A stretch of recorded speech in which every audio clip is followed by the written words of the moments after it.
Today's episode, I talk about social media and that social influence, how that has an effect on us. This is Rooted with Robert, reminding you to breathe that beautiful, joyous air and embrace each moment you find yourself in. Woo!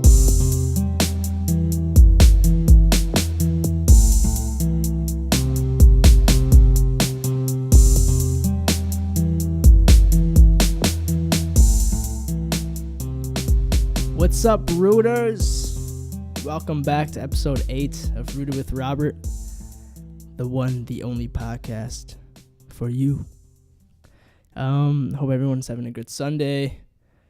At this point, Thanksgiving is over, so hope everyone had a great time with their family and, had some good food and stuff like that.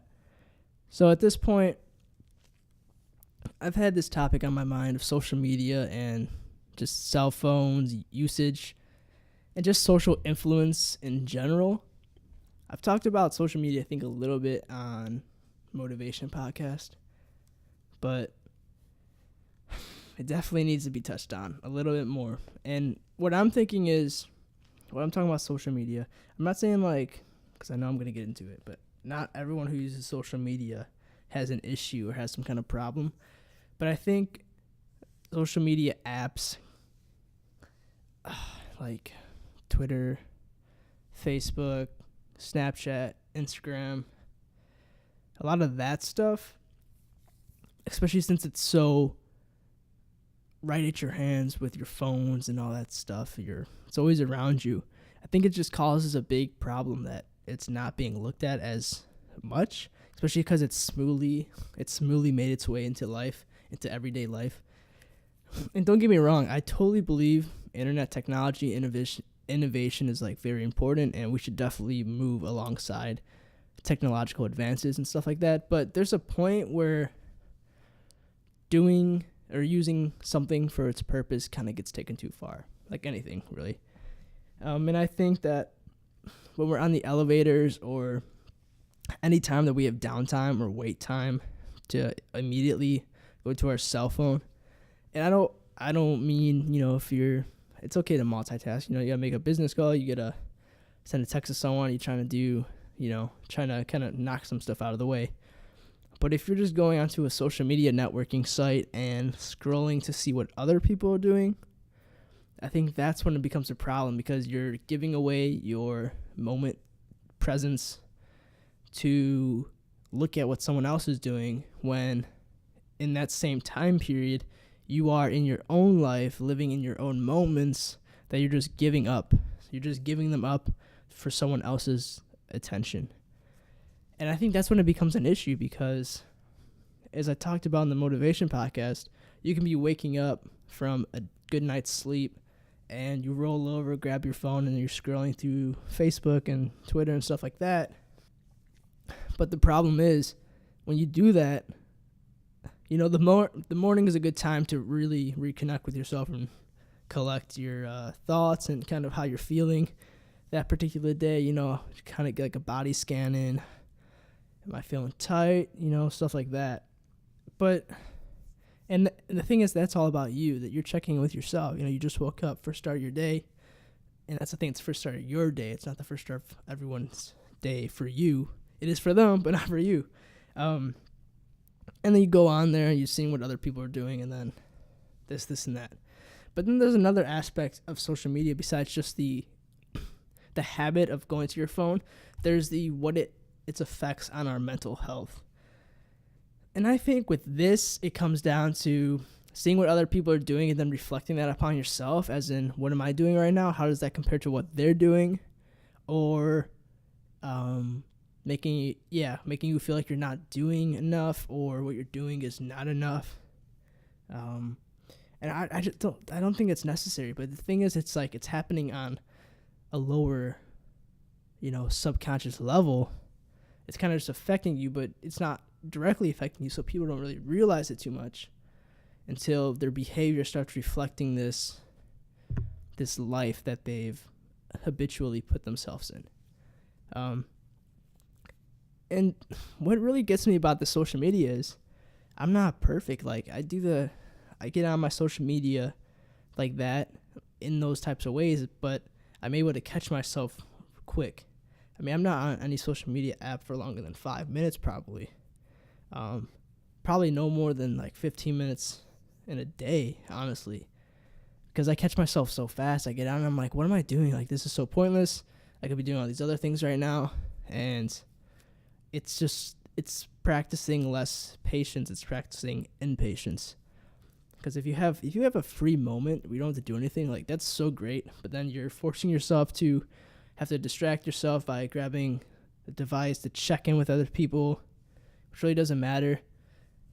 Like, I think you could totally just go at the end of the night if you really want to check in with everyone, see what everyone's doing at the end of the night after you've already had your full day that's influenced by your own impulses, your own wants, desires, instead of, because as soon as you go on, you might have a thought, but you see someone's opinion in whatever form, whether it be a picture, a worded post, stuff like that. They're reaching out to other people. You see their opinion, and it might influence what you were going to do, your decision you were going to make, and stuff like that. So I think the morning, and I'm probably say it time and time again, the morning is a great time to have those self-made kind of self-brought up thoughts and actions when you have the least amount of influence from other people.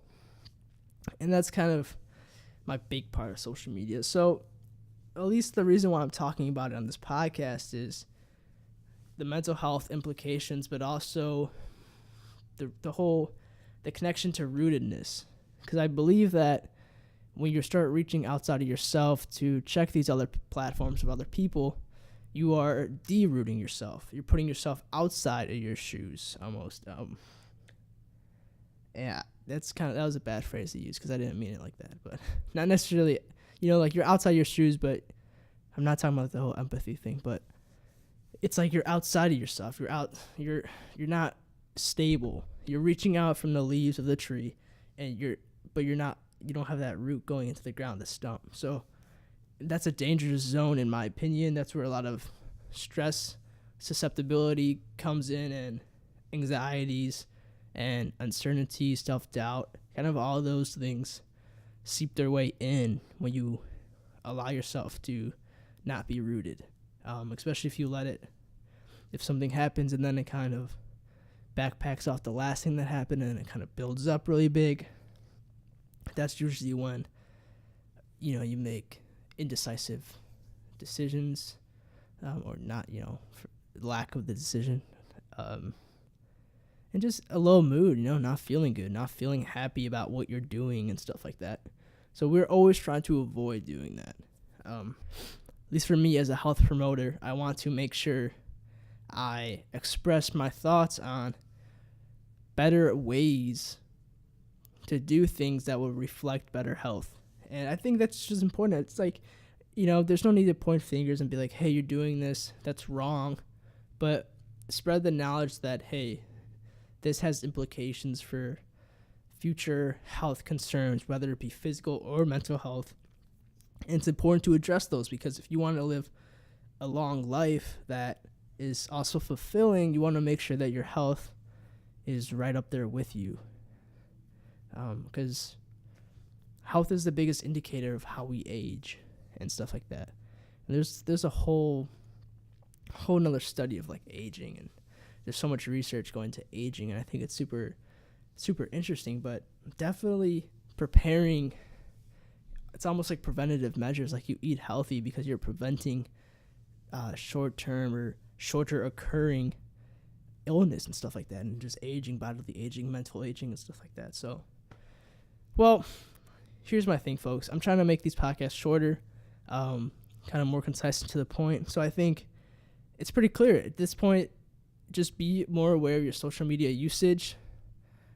Be more aware of what it takes you away from, reasons why you turn to it, and kind of your purpose for even indulging in other people's lives, at least so frequently throughout the day. Like, you could definitely do that at one point during the day, like I was mentioning, but frequent visits to that, it's kind of weird to me. It's just kind of weird to me a little bit.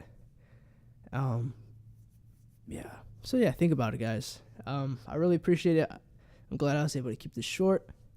Thank you guys for tuning in as always. I do appreciate you, and I appreciate everyone who's listening to the podcast. I actually finally have a new platform. It's called Podiant, PODIANT.co. I will have that link for this podcast posted on the YouTube channel, so you guys feel free to go check that out. It's free for podcasting. I think they're in the works of making a mobile app. I'm not sure how far out they are from doing that, but I also will be trying to get it on the iTunes podcast app as well, just to have it in the most convenient of places. And also, I might be doing video. I might be recording video of myself for the YouTube videos. So if you guys have any feedback on that, would you rather have me do video or just voice? Whatever it may be, just leave some feedback in the comments or just reach out to me personally. I'd greatly appreciate that. All right, so thank you once again, everyone. Peace.